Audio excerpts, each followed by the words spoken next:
Okay, good morning. Why don't we get started? We have a very good attendance in the room, and I think that reflects the interest in this topic on vulnerable plaque treatment 2025, which I think many of us believe is going to be the next major development that changes how we think about looking at coronary disease to diagnose the lesions to treat that make the most difference in patients' lives. So I'm pleased to co-moderate this session with Jang from Massachusetts General Hospital in Boston. We have an incredible panel, an incredible lineup of speakers here. So let's get right into it. And Ik is going to give us the first talk on a vulnerable plaque position statement for 2025. Thank you very much, Greg. If I can have the first slide, please. Okay, this is the summary of recently reported position statement. There's a total of 37 printed pages, which I'm going to try to summarize in 7 minutes. So this is my disclosure. I have no industry relationship. So the reason why I came up with the idea of preparing position statement is shown on this slide. With the widespread use of lipid-lowering therapies and other preventive measures, plaque phenotype has changed over the last several decades. Now we see less plaque rupture, but more plaque erosion, and clinical manifestation epidemiology has also changed. Barbier reported in New England Journal that incidence of STEMI has declined, while incidence of non-STEMI has gradually increased. And then second reason was, depending on the situation, either clinical trials, pathology, or biology, people use different definitions. So when you use different definition, obviously conclusions will be different. And then equally important was, as you know, there has been controversy over plaque characteristics or plaque burden. So which one is more important? So as I mentioned, 37 printed page, so I cannot cover all of them. So I picked these 5. I'm going to try to concentrate on this. So in clinical trials, the definition of vulnerable plaque is a plaque that is prone to rapid progression, leading to progressive angina, requiring revascularization, along with acute MI and cardiac death. But the incidence of cardiac death or acute MI is so low, you really cannot meet the primary endpoint. The definition, I think, should be for high-risk plaque is a plaque that is prone to disruption. Disruption can be either rupture, erosion, or eruptive calcified nodule, leading to acute occlusive thrombus formation, resulting in clinical manifestation, either cardiac death or MI, not progressive angina. You have to take into consideration other factors such as plaque characteristics, plaque burden, anatomy, inflammation, biology, thrombogenicity and flow dynamics, physiology, and also myocardium at risk. So pathology, as I mentioned, 3 most common: etiology, rupture, erosion, eruptive calcified nodule. So TICFA, thin cap fibroatheroma, is what we use as a precursor for plaque rupture. Even definition of TICFA, it varies, depends on study. We define TICFA as a plaque, lipid-rich plaque with arc more than 90 degrees and fibrous cap thickness less than 65 microns. And depending on studies, people used 80, 90, 120, even 200 microns. And lipid arc also either 90 degrees or even 180 degrees. So all over the place. However, TICFA is not rupture plaque. Compared to rupture plaque, TICFA has a smaller necrotic core, thicker fibrous cap, fewer macrophages, less plaque burden. So more benign phenotype compared to already rupture plaque. So again, try to emphasize TICFA is not rupture plaque. So what I think is fibrous cap thickness determines rupture, while plaque burden is a key factor for occlusive thrombus formation. Erosion-prone plaque, no known precursor. We don't know which plaque is going to evolve into plaque erosion. Same thing, eruption-prone calcified plaque. So if you were to provide preemptive treatment, you already exclude 50% erosion and calcified plaque. Plaque burden, I will try to convince you that plaque burden is the factor for vulnerability. So this is from Dr. Stone's study, Prospect. Most powerful predictor for MACE is plaque burden. When plaque burden is less than 40%, 0% MACE. Less than 60, 0.5. More than 70, exponential, 9.5. Prospect 2 basically show the same pattern. When plaque burden is less than 55%, MACE 0. And the definition of high-risk plaque for MACE in that study was plaque burden more than 70% and lipid-rich plaque. And VIVA basically showed the same thing, plaque burden. So relative risk of MI, when there is atheroma, is 2.9, presence of high-risk plaque 3, non-extensive plaque 4, obstructive non-extensive plaque 8, obstructive and extensive plaque, large plaque burden 12. So what I think is the greater the atherosclerotic disease burden, the larger number of high-risk plaques, and the higher the probability that one of them will destabilize and eventually cause a clinical manifestation. Clinical relevance, I'm going to just mention these 5 facts. These are not hypotheses, these are facts. So atherosclerosis is pan-vascular process with local destabilization, and plaque phenotype changes over time. With high-intensity statin therapy, 75% of plaques become unstable, TICFA to non-TICFA. And 3/4 of plaques, not patients, regress with medical therapy. Plaque volume decreases, shrink. And as I mentioned, plaque erosion is responsible up to 40 or up to even 50% of ACS. So if you were to treat the lesion that you think is going to evolve into acute MI, erosion, eruptive calcified plaque, you don't know. And subclinical plaque disruption healing, this is relatively recent concept. It's a primary mode of plaque progression is plaque disruption, mural thrombus organization, rapid stepwise progression. That's the primary mode of plaque progression. So this is PCAT, pericoronary adipose tissue attenuation, which represent perivascular inflammation. Yellow is low-level inflammation, red is high-level inflammation. So if you look at the patient with ACS, whole vessels inflamed. So if you were to treat, if you were to deliver stent, where are you going to deliver stent? Whole vessel? It's a systemic disease with pan-vascular process. So the concept of healing, that's the primary mode of plaque progression. So pathology studies showed evidence of previous plaque disruption up to 73%.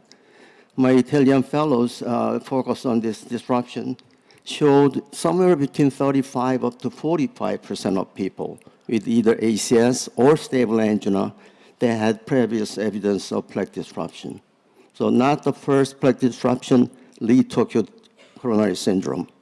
So in conclusion, atherosclerosis is pan-vascular process with local manifestation.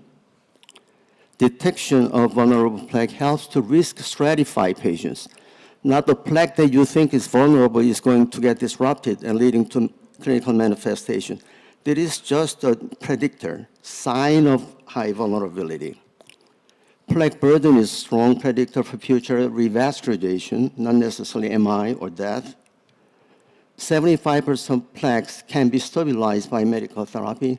We are going to report the sequence of changes in plaque phenotype.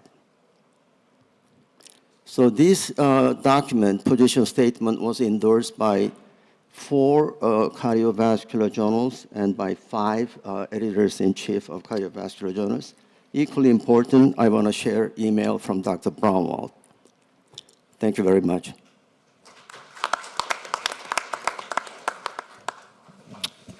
Thank you, Ik, and it was definitely a pleasure to work with you on that manuscript. Okay, Akiko Maehara now is going to speak about the next promising novel imaging techniques to detect vulnerable plaque. Thank you. We probably agree, as Dr.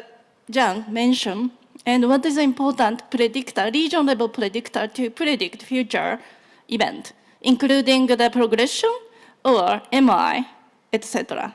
So that's including large plaque burden and TICFR or lipid-rich plaque or small lumen area. But let's look into the, for example, prospect 2. And we have 3,500 region, non-calibrated region. Out of those, 10.7% is so-called high-risk plaque. LCBI 4 millimeter more than 324, and plaque burden is 70%, which a lot.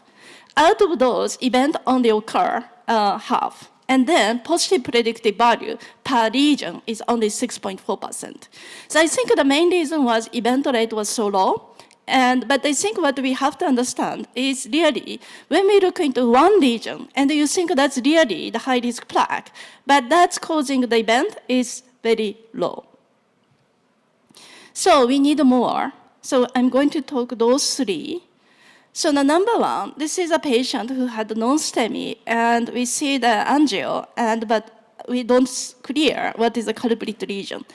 This is OCT, and I thought the left domain looks like recent rupture, and surface looks like the layered plaque. And also when we look into the LID, I thought this is intraplaque hemorrhage, and surface should be the layered plaque. But I don't know how recent or yesterday. So those are the questions. And this is really intraplaque hemorrhage that's beyond the current OCT. So the fluorescence occurs when a photon from incoming radiation is absorbed by the molecule, exciting into a higher energy like this, and then followed by the emission of the light as the molecule returns to the lower energy state. That's what we call the fluorescence. And for the imaging standpoint, we can do either fluorophore, such as cyanine, or ICG, inject, and we can recognize those findings, or some of the lipidic plaque having the autofluorescence of this type of the findings.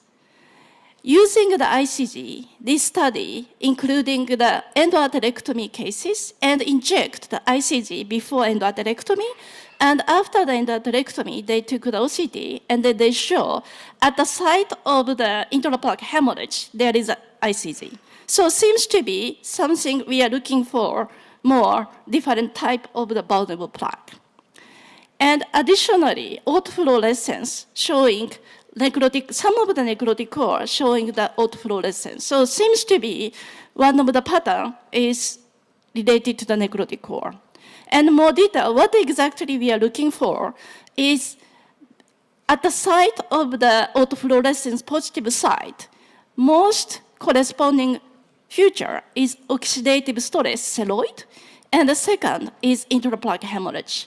So this is a picture of the NIRAF, and by glycoprotein A, that's indicating intraplaque hemorrhage, or Sudan black, indicating the celloid. So looks like we are looking this type of the morphology. So this is the first in human study using the OCT NIRAF, and you can see the nice OCT, and there is the autofluorescence. But this case looks like no autofluorescence.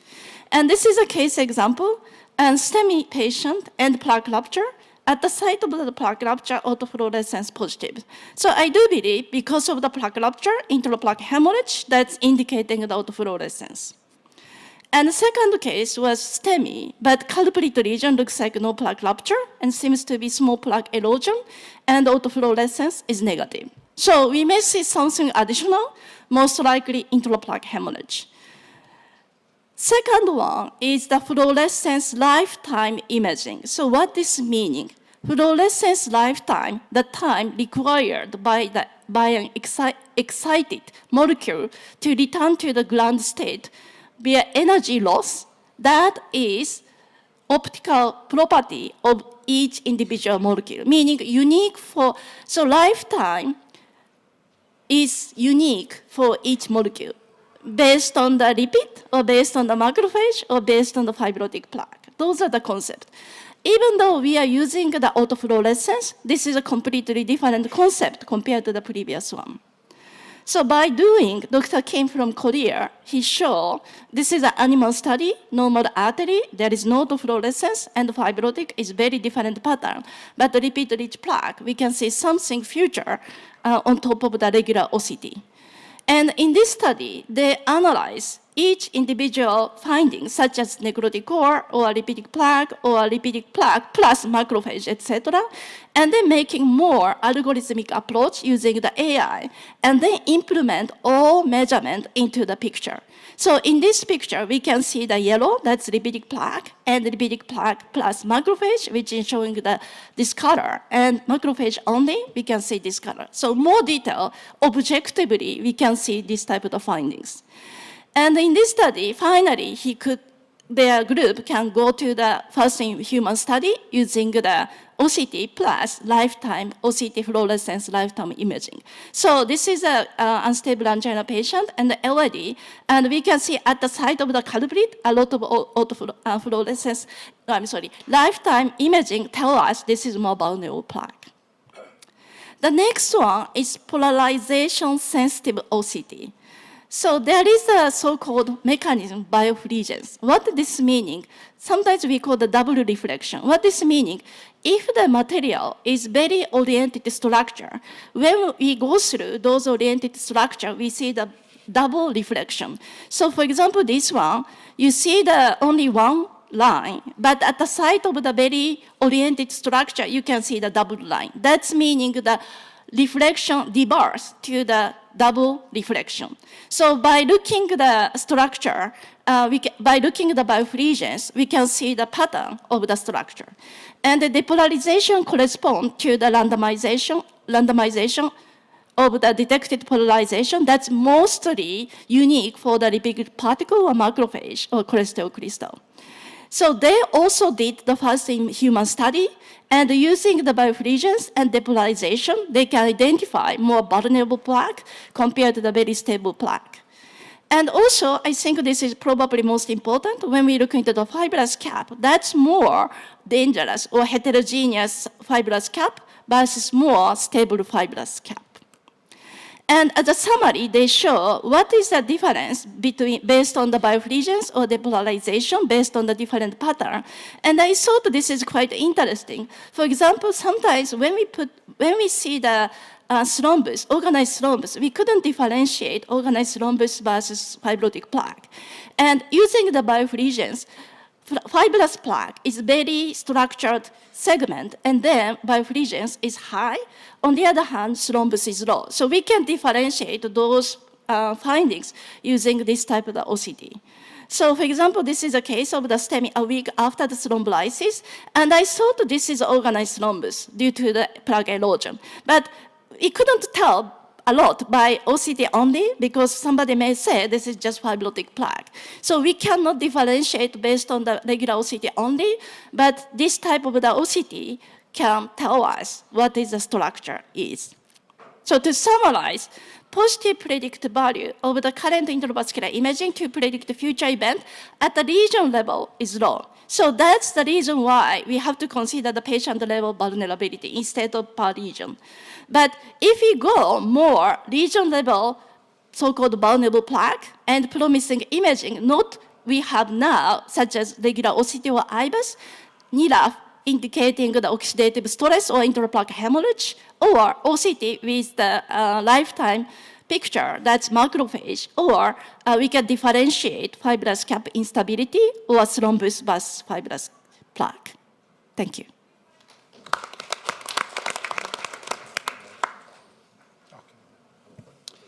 Thank you, Akiko. Great look to the future.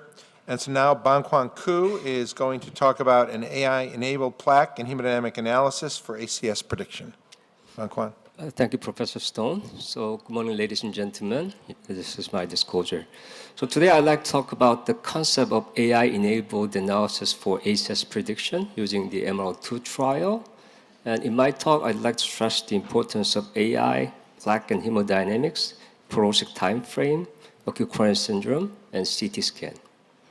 So why CT? We know that it has a relatively low resolution than the IBI, but I love CT because it can provide the very comprehensive information of whole coronary artery with the reasonable cost, test time, and risk.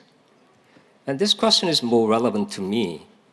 Why not ischemia but ACS? There are several reasons for that, but we know that ACS is more objective, relevant, critical lesion level event. And we all know that the upfront risk evaluation is very necessary because that the 3/4 of MI, 2/3 of sudden deaths present as new coronary events. But it's very, very difficult, as shown in this case. In this CT scan, you can see a patient's triple vessel disease, more than 15 lesions. As an interventionalist, the relevant question may be how we can identify the lesion which make future corpus lesion to fix it. It's not easy. So that's the base of the EMERALD-1 trial. In this trial, we want to assess the importance of adding adverse hemodynamic characteristics in ACS prediction, which show that the combining lumen information, plaque information, and hemodynamic information using CT scan, we can have improved discrimination ability in predicting future ACS. So it was actually performed almost 10 years ago, published 2019, analyzing 10 features, 215 manually. So at that time, it was feasible so that we were happy because human intelligence was working well. But now we can expand this kind of analysis to almost 50 features. And if I want to analyze 10 times of these lesions, practically it's not possible to use manual assessment. So that's the reason why we need an AI. And that's the base of the AI-enabled quantitative plaque and hemodynamic analysis for predicting ACS risk and the prevention study, EMERALD-2 trial. So for this study, we collected the data of 351 ACS patients through international network who have a definite ACS by core lab analysis. And we collected the CT scan, which was taken before the ACS event, sent to two different core labs. One is AI core lab, and the other is a conventional or standard analysis or human analysis core lab, and divided into the deviation and validation cohort. And in derivation cohort, we defined the best AI QCPA features to build a new prediction model and compare with the reference model. So simply speaking, it's a human versus AI analysis in ACS prediction. And in this analysis, we used 18 features, 8 from plaque and 10 from hemodynamics. So first thing we need to do was selecting of the best features from those 18. So 18 was good, but it was too much. And to avoid overlap and overfitting, we did the hierarchical clustering, ended up with the 5 clusters representing hemodynamics, relative plaque burden, lipid-rich plaque volume, myocardial territory risk, and absolute amount of plaque. And we selected the best one out of each different 5 clusters and ended up with the 5 features: delta FFRCT, cross-sectional plaque burden, total plaque volume, lipid plaque volume, and myocardial mass cell risk. So this is the primary results of this study, comparing whether there's an additive value of AI features over conventional assessment. So adding AI significantly improved our discrimination ability for future ACS in both derivation and validation cohort. Another interesting comparison may be comparing the pure AI versus human intelligence, and the result is interesting. Actually, AI outperformed the human intelligence. So it is good to know that the AI is working well. And while analyzing these things, I have several thoughts in these features. So if you see these features between these two studies, there's some similarities and differences, and we may need more data to define the real high-risk features. But one practical question to me is that whether plaque analysis will be enough, and do we still need a hemodynamics for physiology? So this is a very relevant question to me. So that to assess that kind of a relevance, we spread all of more than 2,000 lesions into these two categories using plaque-based risk assessment and physiology-based risk assessment. So 80% concordance, but there was 20% discordance. The question is whether discordance has some prognostic relevance. And as you can see here, presence of either plaque abnormality and physiological abnormality has a prognostic relevance. But when the lesion have both plaque and the physiological abnormality, there was a huge risk of ACS. And I think this kind of combination of physiology and imaging may help us to define the real lesion that can be helpful under the revascularization. So it makes sense because that we know that the positive predictive value and specificity is lower with the imaging and reverse with the physiology. As you can see, PPV is better with the physiology, and the MPV is better with the imaging. So combining these imaging and physiology, we can get a better discrimination for future ACS risk. Another very important concept, I think, is a prognostic time frame. So we analyze or assess the lesion at some cross-section of time, and we know that each plaque has a different time to stabilization and time to event. So the question is when to assess and how we can define time-dependent risk assessment of each different characteristics. So for that, we divided the lesion characteristics into the 4 characteristics and assessed the prediction abilities according to time. So one cross-section CT scan, how good it will be to predict the event within a year, 1 to 2 years, and 2 to 3 years. And we found that after 2 years, our prediction ability is significantly decreased. So it may not that much sense if you do a reassessment at the time of after 2 years using initial CT scan to predict the event after 3 years. So using only a kind of time-dependent risk assessment, we can build this kind of risk chart in 2 years using 4 different metrics, and we can apply this into the patient.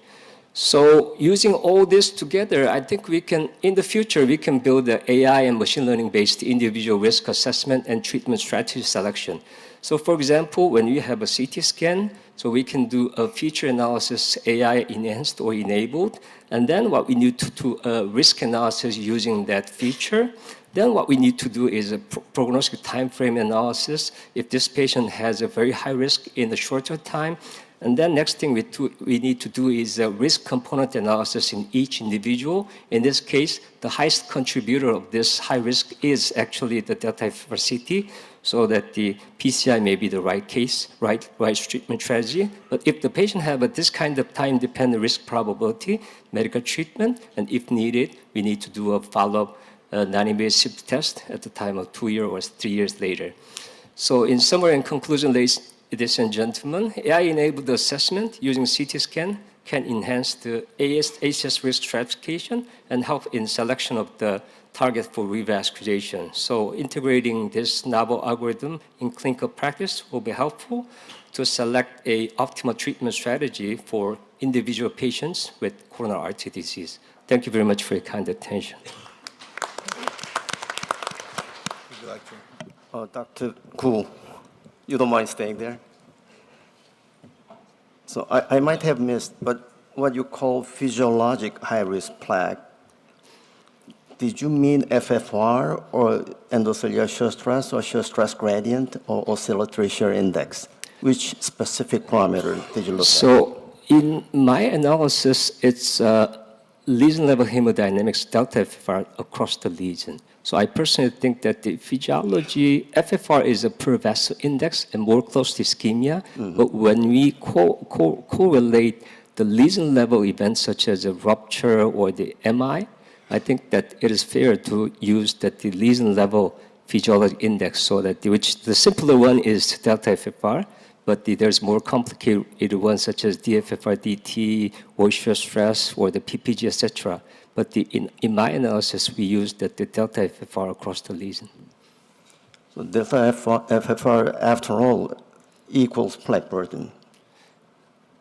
Yeah, not equal, but closely related. Yeah. So, as you know, we followed over 1,000 patients up to 4 years, and the TICFA, only 1% of TICFA caused MI. So as you mentioned, positive predictive value is so low.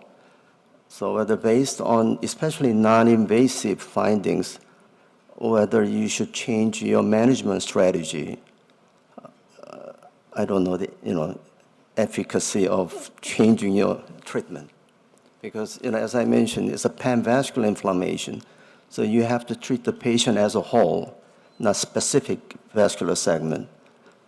And TIMI trial showed LDL now targeting below 40. So if you were to target LDL 30, what more can you do? Yes, I think that's a very important question. So first thing is that the non-invasive imaging is more popular. And second thing is that I fully agree with your thoughts and concept, so that the one-time analysis may not be enough. So that we have to actually need several different layers or scope in terms of time frame, including the changes in plaque characteristics and lesion level analysis or time dependency, and also the combining all these factors, and also maybe that the novel technology may be helpful to improve the positive predictive value, but the one-time cross-sectional images and neglecting the time frame and neglecting the treatment effect, that may not be effective. But I basically agree with your thoughts. So we'll discuss more about therapy in the next session.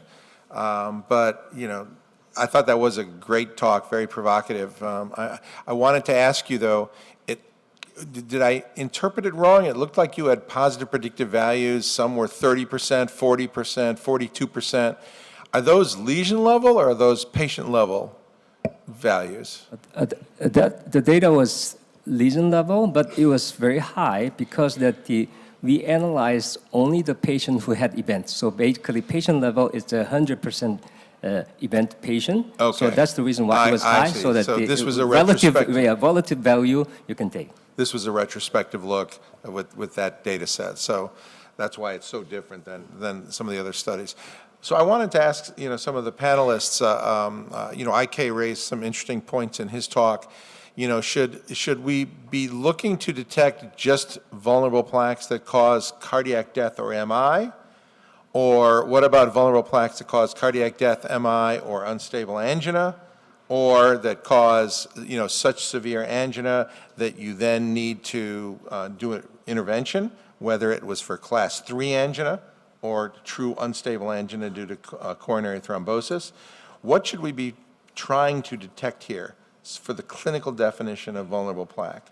Do any of our panelists have any opinions? Professor? Yeah, I think, yes, I agree that the concept of Ik-Kyung, yes. And, it depends on the thinking way. I think, yes. Actually, the progression of the angina might be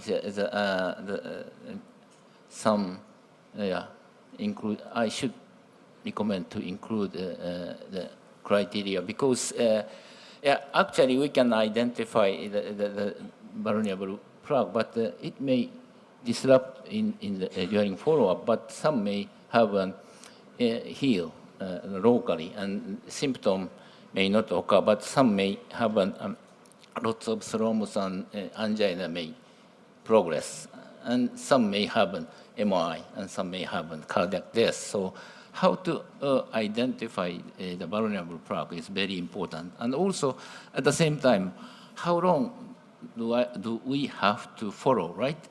A prediction during the 10 years or 20 years, you may, Right.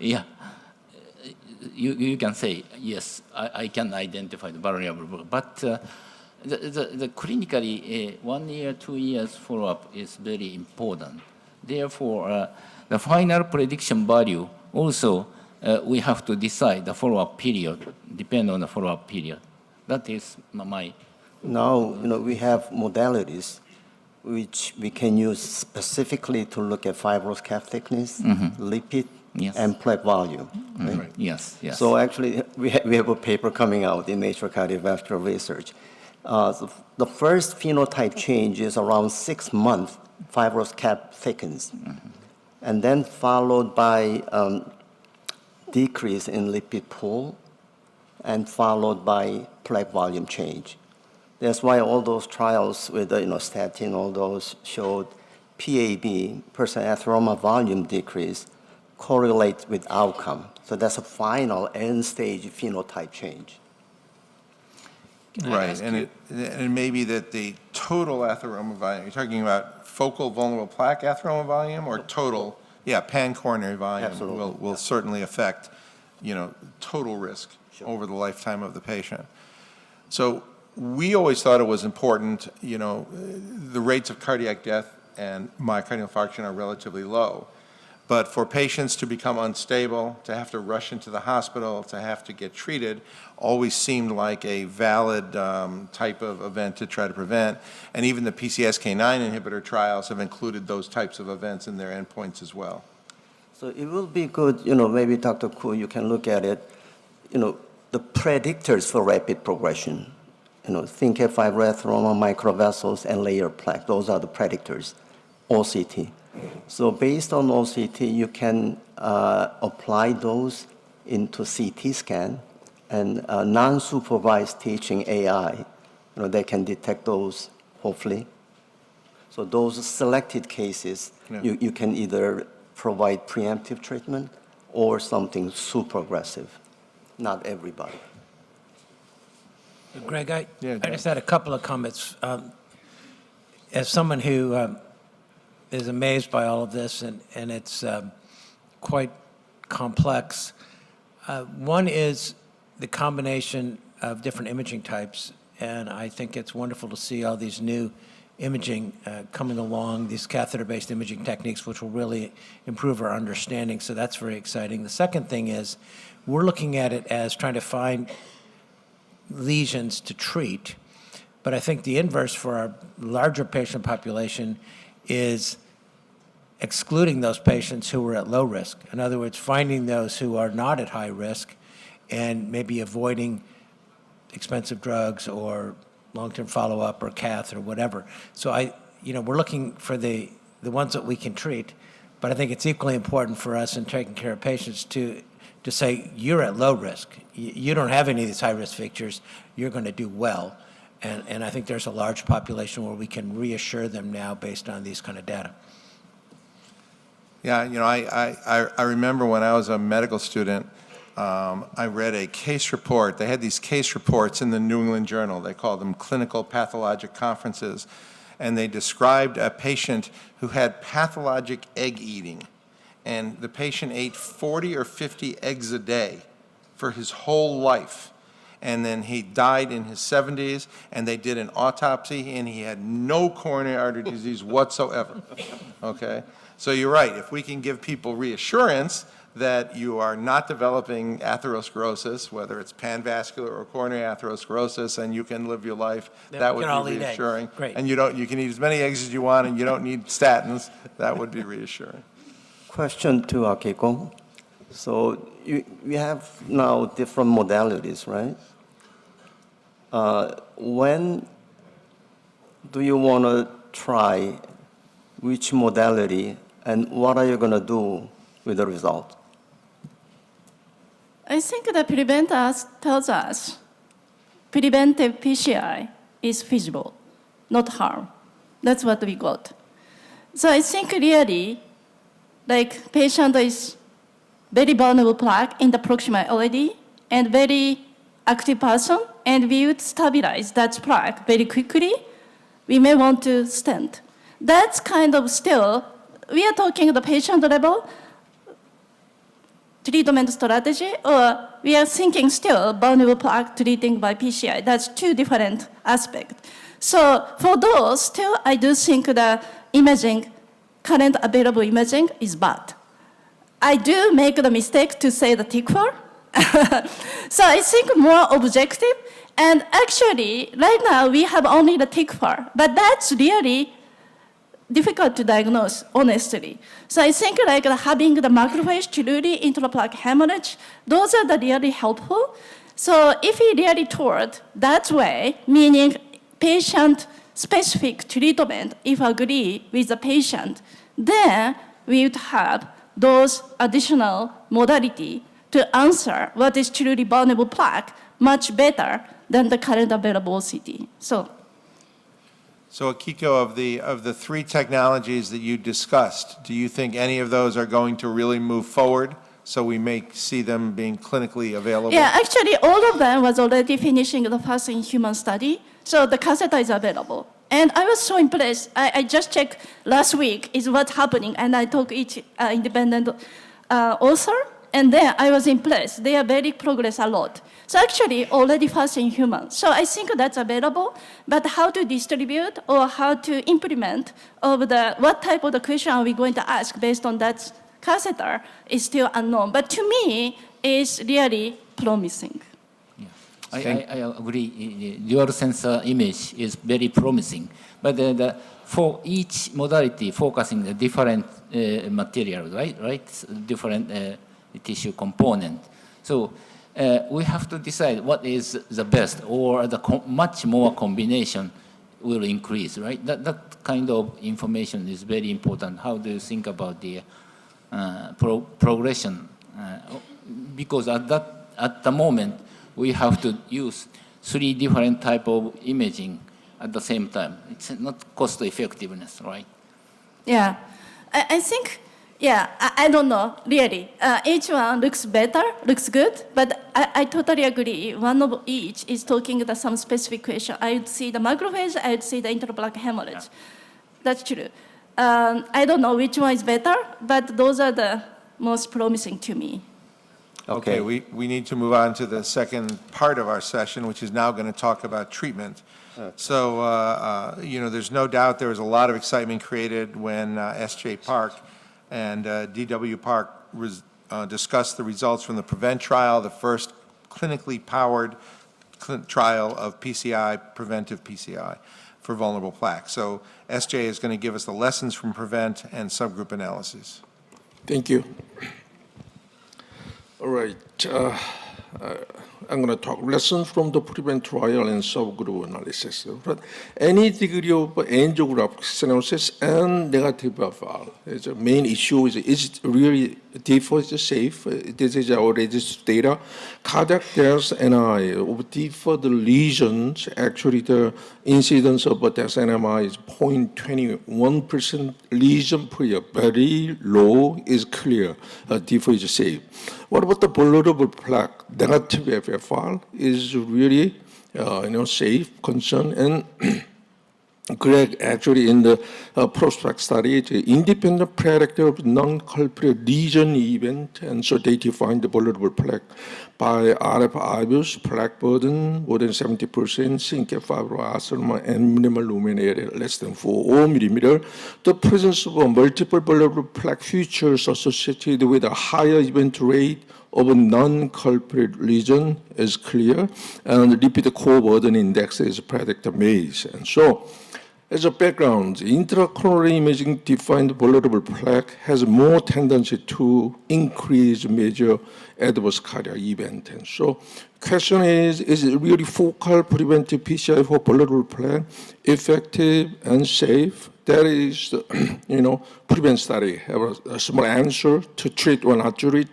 For vulnerable plaque, preventive PCI versus medical therapy alone for the treatment of vulnerable plaque. Trial design, any degree of stenosis more than 50% negative FFR, 2 out of following imaging defined vulnerable plaque, minimal lumen area less than 4 millimeter square plaque burden more than 70%, syncap fibroadenoma, LCBI index is more than 315. We are going to randomize the PCI and optimal medical treatment alone. Look at this, minimal lumen area by grayscale IBUS, less than 4 millimeter plaque burden more than 70%. Syncap fibroadenoma, a little bit different definition, RF IBUS OCT, and LCBI index more than 315. There's a typical case, diameter stenosis 17, negative FFR, minimal lumen area is less than 4, plaque burden larger than 70, presence of a syncap.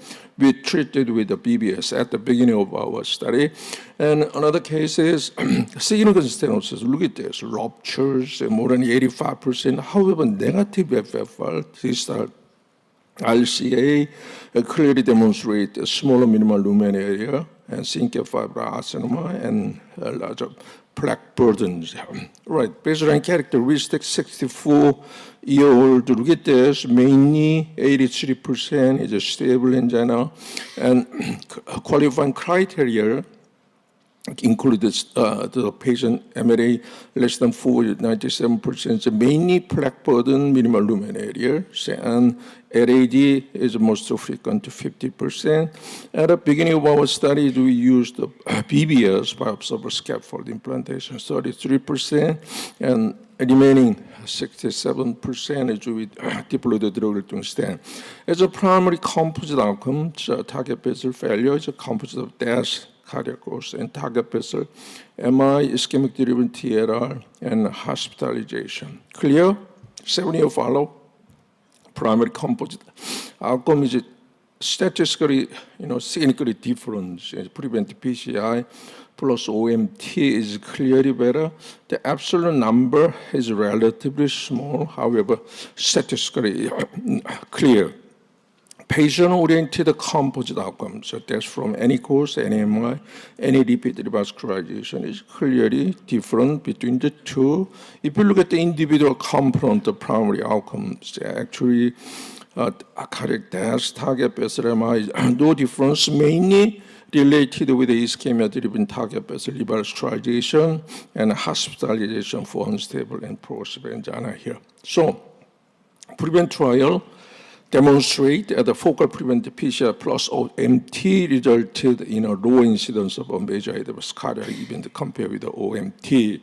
So if you look at our published data, still some published data, subgroup analysis as the impact of angiographic diagnosis, how much influence that, drug stent versus BBS, repeat burden index, a benefit of non-target vessel PCI with a PREVENT study, identification of a predictor of disease progression in the repeated plaque content. Look at this, impact of angiographic diameter stenosis, diameter stenosis more than 55%. It's clearly, statistically different. PREVENT PCI is good, diameter stenosis less than 55%, not too much difference between the two. And so preventive PCI might be particularly beneficial for patients with a higher degree of angiographic diameter stenosis, at least more than 55% is average. Look at that. DES versus BBS, biobserver vascular scaffold concern. BBS scores not statistically different during the follow-up period. DS is clearly different. And if you look at the primary composite endpoint, DS, BBS, OMT is clearly separate as a treated population. So many preventive PCI using DS is quite enough to reduce the primary composite outcomes, while BBS showed a significant preventive effect at 2 years. However, this benefit diminished over the long-term follow-up period. Lipid burden and efficacy of a preventive PCI, bilateral plaque, separate with the LCBI index formula is more than 315, less than 315, clearly different. Is a high LCBI index is clearly better in group with the preventive PCI. However, lower LCBI index, actually not too much difference between the two. So patient-oriented composite outcome, exactly same finding. Larger LCBI index is clearly separate. However, lower LCBI index is not too much separate. And so there's spectroscope drive the LCBI effectively identify the high-risk plaque that benefit most from preventive PCI. Preventive PCI appeared to be effective only in the repeat-rich plaque during the extended follow-up. What about concomitant non-target vessel PCI? So clearly as a primary endpoint, totally different. Patient with a non-target vessel PCI is better in a group with a prevent PCI. Without non-target vessel PCI, not too much difference between the two. And so prevent PCI with the non-target vessel PCI improve the short-term and long-term outcome. Lastly, identification of predictor of disease progression in vulnerable plaque patients. Look at the plaque burden increase, higher plaque burden increase may, and LCBI index, lipid burden index, is very, very strong, predictors. And the presence of a lipid-rich plaque was identified to be significantly associated with a higher incidence of a cardiac event. So, from the PREVENT trials and subgroup analysis, preventive PCI is beneficial for patients with a higher degree of angiographic diameter stenosis, and preventive PCI using DES is good enough. Preventive PCI is effective only in the lipid-rich plaque. Preventive PCI with a non-target vessel PCI improve the short and long-term outcome. The presence of lipid-rich plaque was significantly associated with a higher incidence of a cardiac event. Thank you for your attention. Okay, we'll move on to the next topic, the title that I particularly like, Vulnerable Plaque Stabilization with Optimal Medical Therapy, Takashi Kubo. Thank you. So, optimal medical therapy is absolutely effective for plaque stabilization. This is IRIS. IRIS studies have shown the decrease in plaque volume by lipid-lowering therapy with statin. This is angioscopy. Angioscopic studies have shown the decrease in yellow intensity by statin, baseline, intensive yellow plaque, and follow-up just white plaque, suggesting increase of the fibrous cap and decrease in the lipid core. And this is OCT nears. And this patient have a lipid-lowering therapy, statin, and a PCSK9 inhibitor, and a baseline and an 8-month follow-up. OCT demonstrated significantly increased the fibrous cap thickness, 60 micron to 160 micron, and lipid core burden index significantly decreased from 415 to 173. Ezetimibe is also effective to stabilize the plaque. So IRIS shown the decrease in plaque volume in the ezetimibe and atorvastatin compared to the atorvastatin as therapy alone. This is eicopentanoic acid, EPA.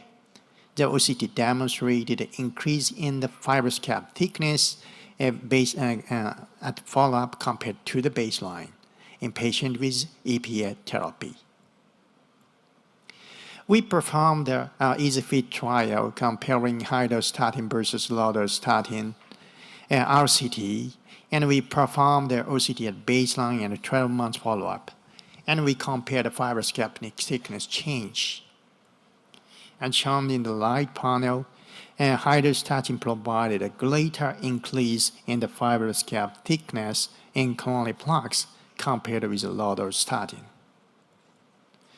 And in this study, we found the significant relationship between the fibrous cap thickness and the reduction of LDL cholesterol, reduction of LDL cholesterol level, and a reduction of high-sensitive CRP, and the reduction of the MMP9. And also, we evaluate the macrophages and filtration. So lipid-lowering therapy significantly decreased macrophage density, as shown in this panel. And also, we performed the ESCO trial comparing auristatin versus levastatin. The patient with ACS, auristatin group, we started the statin immediately after the primary PCI, and levastatin group, we started statin and 3 weeks after primary PCI. We performed the OCT at baseline, 3 weeks, and 6 months. And this is an example of the fibrous cap thickness changes. In the early study group, fibrous cap thickness increased gradually, baseline 3 weeks and 6 months. But the late study group, baseline syncytial fiber tumor, 3 weeks, and it's a subclinical plaque rupture. This is the data change in the fibrous cap thickness. Aristatin group significantly increased 3 weeks and fibrous cap thickness at 3 weeks compared to the baseline. But the late study group and fibrous cap thickness decreased at 3 weeks compared to the baseline. So in SS patients, plaque instability is increased even after the primary PCI. So recently, we can use a PCSK9 inhibitor. It's a more effective lipid lowering therapy. The Hodgson trial, it's a multicenter randomized control trial to compare the PCSK9 inhibitor and the placebo in terms of the fibrous cap thickening. So in the result, PCSK9 inhibitor resulted in a greater increase in the minimum fibrous cap thickness compared to the placebo. And a Pak-1 trial, it used OCT and a NIRS iris at baseline and 52 follow-up to compare the effect of PCSK9 inhibitor. So in this START trial, PCSK9 inhibitor significantly reduced arterial volume and max LCBF4 and significantly increased the minimum fibrous cap thickness compared to the placebo. And also Pak-1 trial evaluated about the macrophage density. So PCSK9 inhibitor significantly reduced the macrophages accumulation compared with placebo in the target region. So vulnerable plaque stabilization by IMT, the stabilization of vulnerable plaques by intensive lipid lowering therapy is characterized by regulation of the plaque volume, thickening of the fibrous cap thickness, and a reduction of lipid core. This slide shows the effect of lipid lowering on fibrous cap thickness and plaque volume. OCT studies have shown a direct association between achieved LDL cholesterol levels and a change in fibrous cap thickness. Our studies have shown the significant reduction in LDL cholesterol levels achieved by more intensive lipid lowering regimens lead to greater plaque regulation. So, ladies and gentlemen, this is my conclusion. Intravascular imaging studies have demonstrated the intensive lipid lowering therapy leads to coronary plaque stabilization, and which will be associated with reduction in follow-up coronary events. Thank you for your attention. Thank you very much. We'll go to the last speaker, Dr. Jung-Min, who's going to talk about Are We Ready?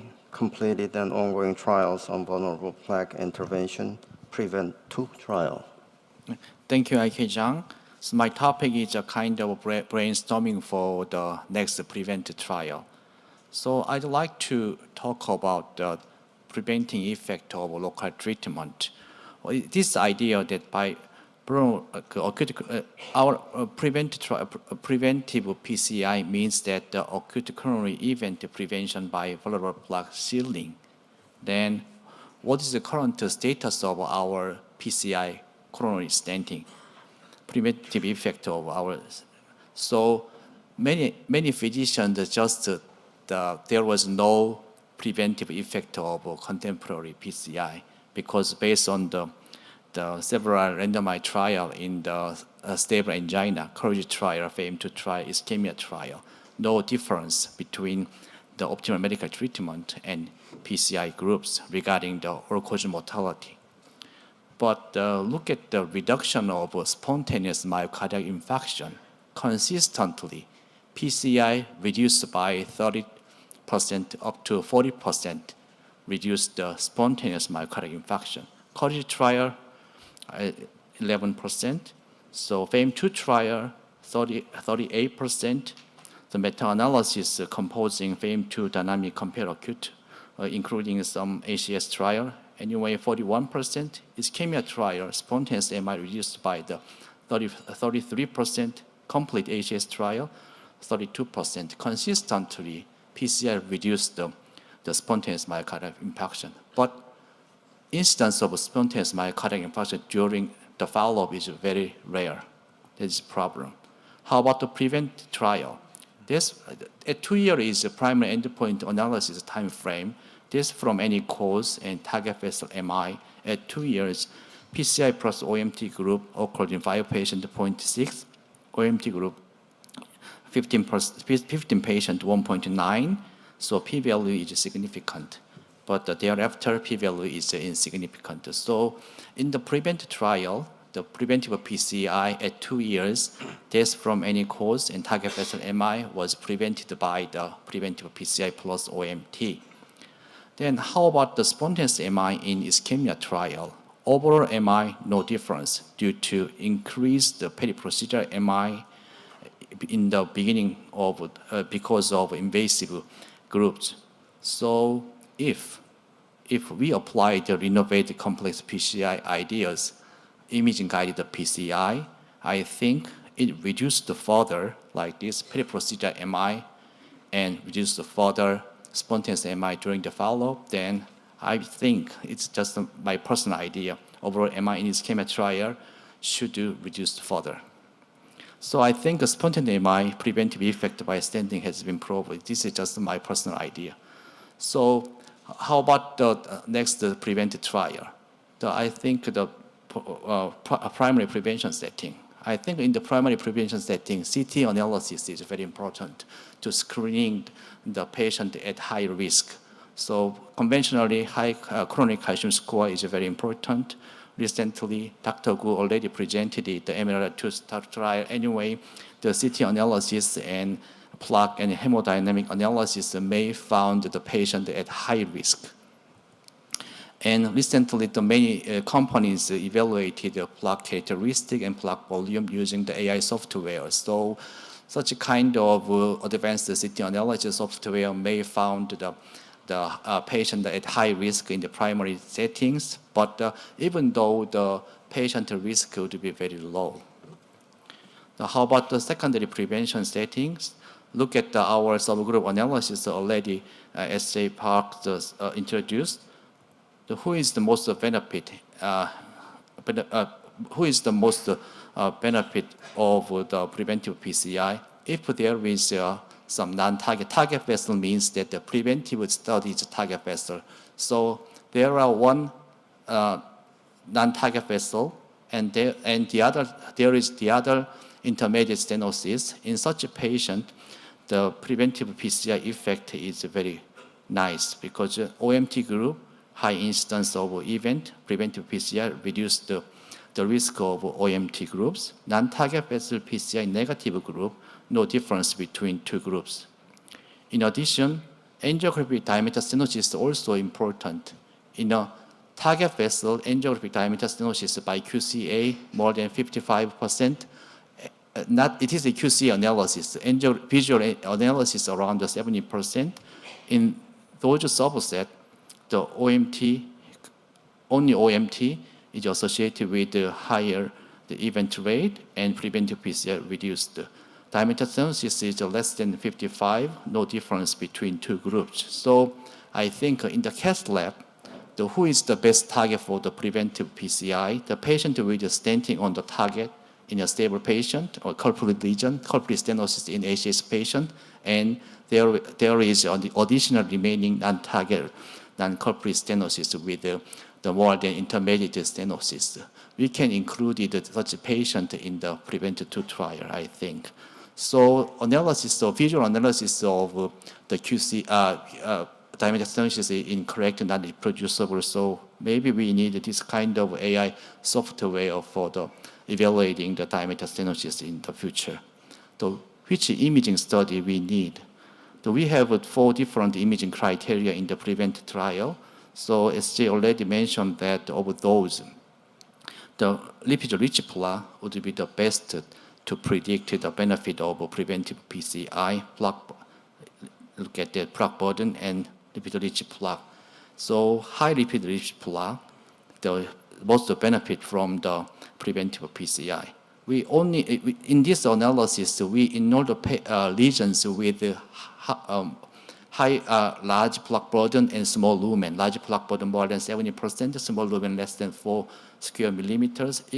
Even though no lipid in the plaque, the OMT also very good outcomes. But the lipid-rich plaque, the OMT only increased associated with the high risk of a coronary event.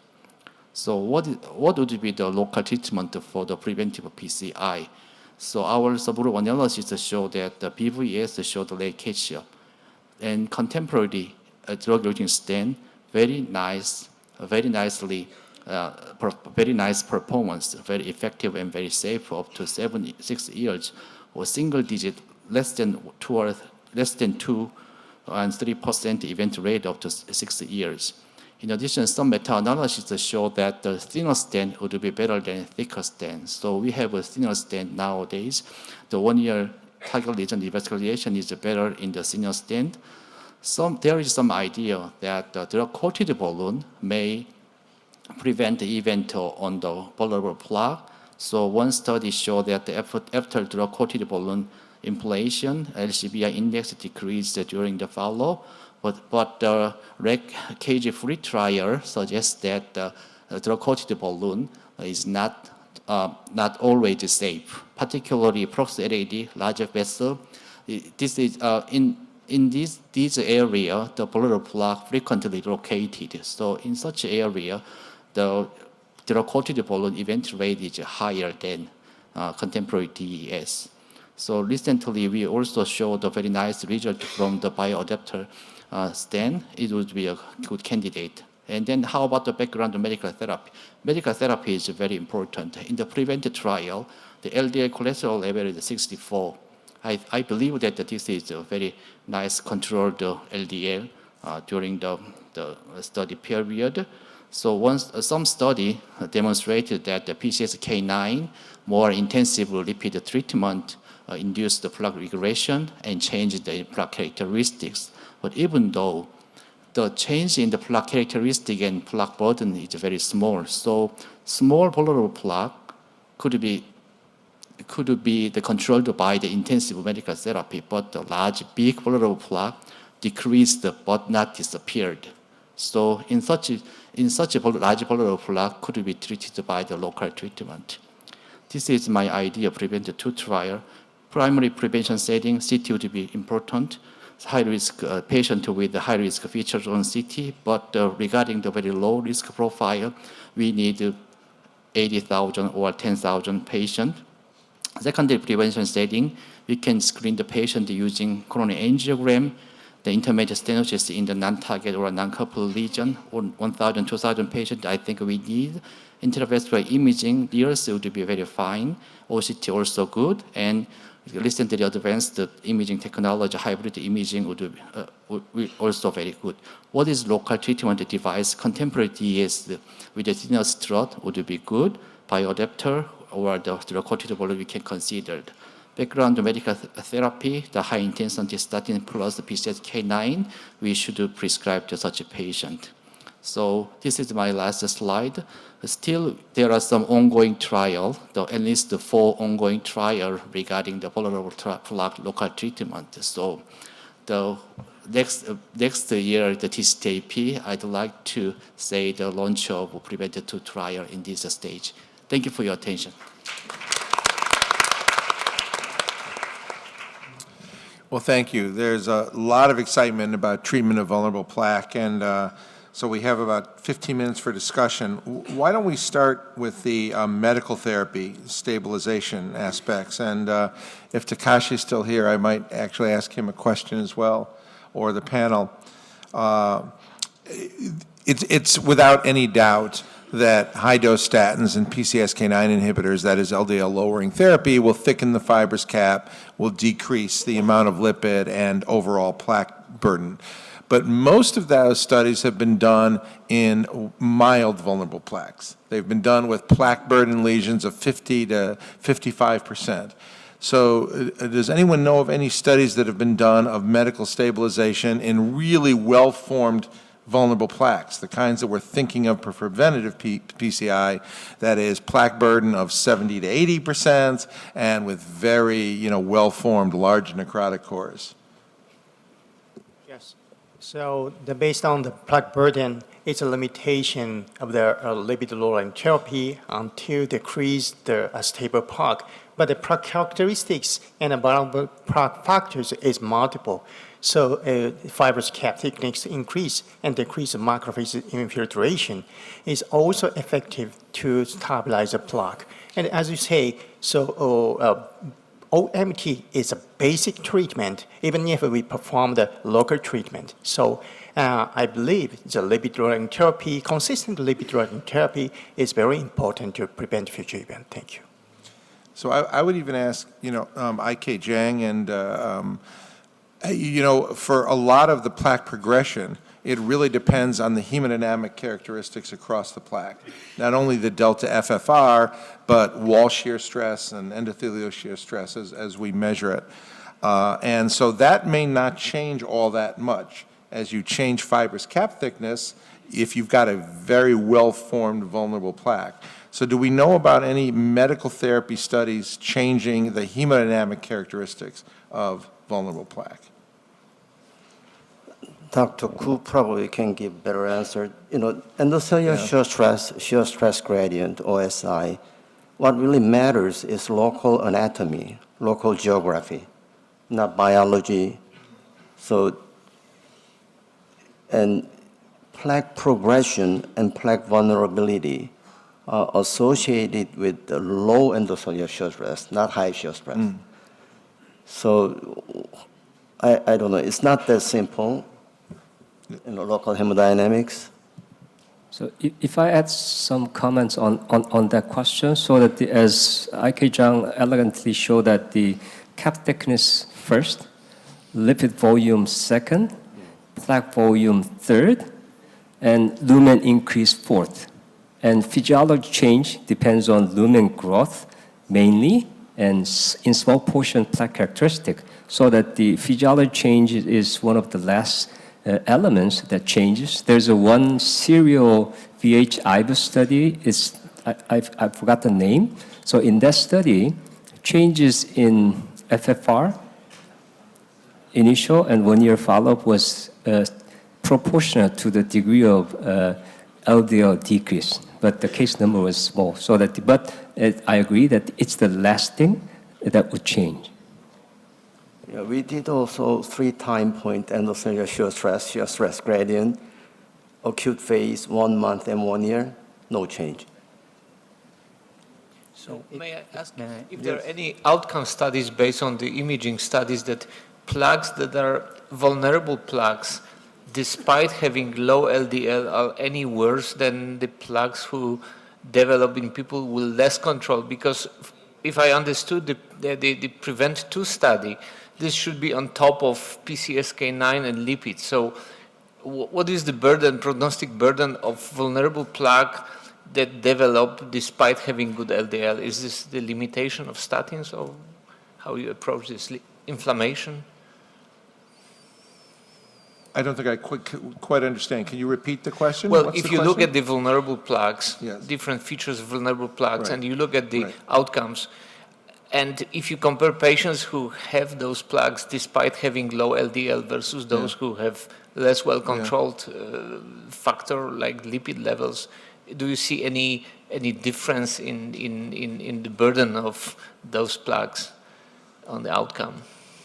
You are asking therapy-resistant vulnerable. Right. Is that what you're asking? Yes, that's what I understood from the concept of PREVENT-2. I'm not sure I understand the question. So, do you understand? Yeah, no. In the imaging studies have only evaluated the plaque characteristic change. So there is no direct relationship between the plaque stabilization and the future coronary event was not shown in the studies. But epidemical studies have already demonstrated the lipid-lowering therapy statin, HH5, and PCSK9 inhibitor is clearly associated with a decrease of the future events. So I believe the baseline mechanism is a plaque stabilization in the plaque, in coronary plaque. I believe so. Yeah, no, I'm sorry. I think that question is really critical. Majority, at least the plaque volume, respond favorably 75% of plaques. What you're asking is 25% of plaques that are resistant to high-intensity statin. Right. I think that's the key. That's the potential target subpopulation for local therapy. Well, but I think it's also, thanks. I think it's also worth noting that if you look at the PCSK9 trials, the Fourier trial, Odyssey outcomes trials, in which their endpoint was cardiac death, MI, and hospitalization for ACS, there was an overall 2% decrease in 4 years. There's about a 0.5% decrease per year. It's a very small decrease, okay? And in fact, we always talk about the low positive predictive value of vulnerable plaque and vulnerable plaque trials. If you look at the PREVENT trial, okay, there was a 3% absolute decrease within the first 2 years, the primary endpoint of target vessel failure. And that's on a background of an LDL of about 64 milligrams per deciliter, so pretty well-treated patients. So and also, one stent for one procedure is less expensive than 4 years of a PCSK9 inhibitor. Right? So I think it's actually a cost-effective therapy. I think it's a clinical relevant therapy. The question is how you can integrate the strategy of looking for and appropriately treating vulnerable plaques. I think we as an interventional community, when we are approached, though, with this argument from the pharmaceutical community, oh, you have such low positive predictive values and low treatment effects, we have to point out, no, this is really well, in fact, with what you're seeing in your larger pharmaceutical trials. And we're actually suggesting we don't need to treat most people. We only need to treat the people in whom we find the vulnerable plaques, right? Remember, Fourier and Odyssey outcomes, everyone gets the PCSK9 inhibitor, but most people don't have any events.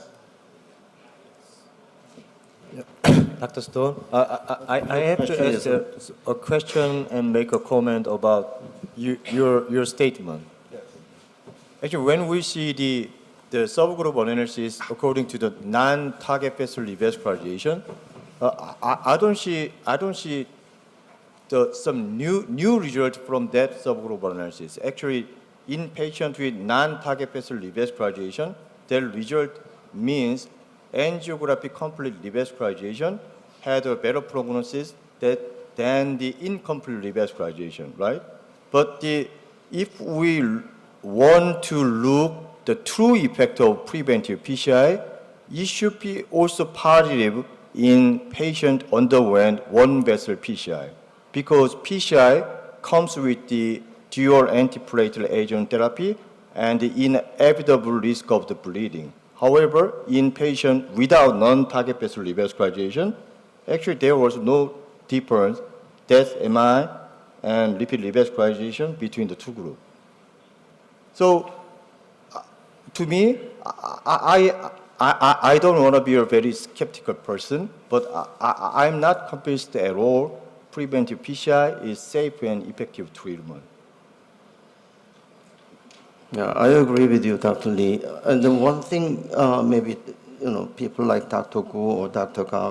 Ahn and Park, you may want to identify the subgroup that is resistant to therapy. At least in Boston, we don't target LDL 60. Our target LDL is 30.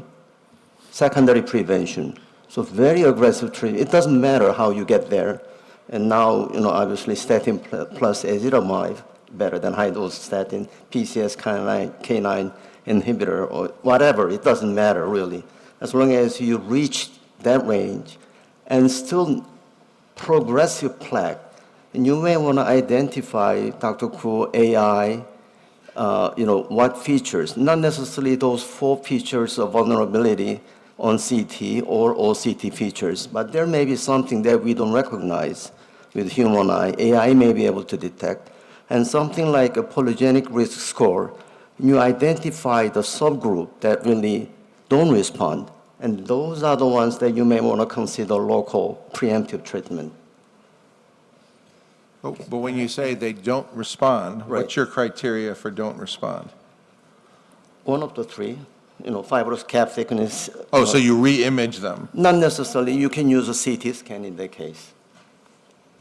And again, this intravascular imaging modality, I know there are multiple, but those cannot be tools for screening or primary prevention, maybe for secondary prevention, maybe. I mean, I think we all, there's primary prevention and secondary prevention, and we all agree that we're not going to be screening the general public, okay, Right. and looking for interventions in the general public. Yeah. When we have a patient population that's already in the hospital that comes in with an acute coronary syndrome or severe progressive angina like the PREVENT patient, and they're in the cath lab already, and you see other moderate stenoses, then you have an opportunity to intervene in that patient because you're already doing a procedure in that patient. So we have to, I think, plan different treatment paradigms for different times of the patient presentation. Dr. Good, in the future, do you think CT can replace these intravascular imaging modalities for detection of vulnerable plaque? Not now, but the photon the future. counting CT, in the future, maybe, but I still believe that there's a need of the intravascular imaging like the AI image-based physiology versus invasive physiology, but that's my thought. The person sitting right behind you, Daisuke Kinoshita, he compared all CT features of vulnerability with the CT, and they correlate pretty good.